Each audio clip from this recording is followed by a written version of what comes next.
In March of 2008, two of my former students, Mike and Taylor, invited my family to go spelunking in Spanish Moss Cave.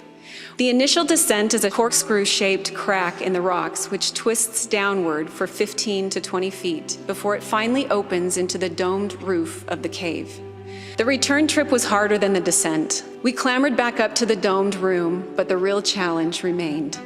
This time, we would be climbing up with the assistance of ascenders instead of dropping effortlessly down. I gathered myself and continued up the remaining visible length of rope until the top ascender would move no further. Fear took hold of me, and I had neither the strength nor the fortitude to let go. Every muscle in my body shook, and I began to contemplate what living in a cave might be like. In this panic-stricken state, I heard Mike talking above me. He was telling me to relax, to stay calm, giving me instructions on where to reach. I could not see any suitable handholds, so I told Mike, I cannot do this. I remember hearing some movement above me, then Mike telling me to take his hand.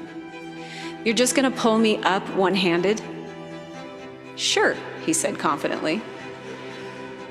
Looking up again, I was seized with the realization that I really didn't want to stay in that cave forever. I wanted to go home. This awareness gave me the courage to trust Mike and reach for his hand.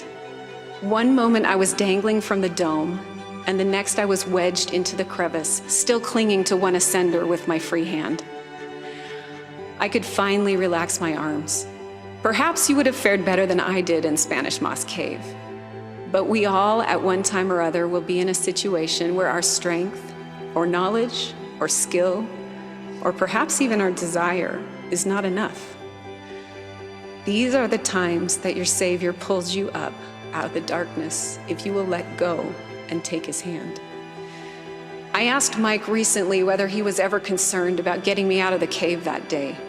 Without even thinking about the answer, he replied, no, there is always a way. Sometimes it's 5% me and 95% the other person. Sometimes it's 99% me and 1% the other person. But I know I can work with whatever the person has to give. Our Savior is the same. He can work with whatever you have to give if you're willing to accept his help.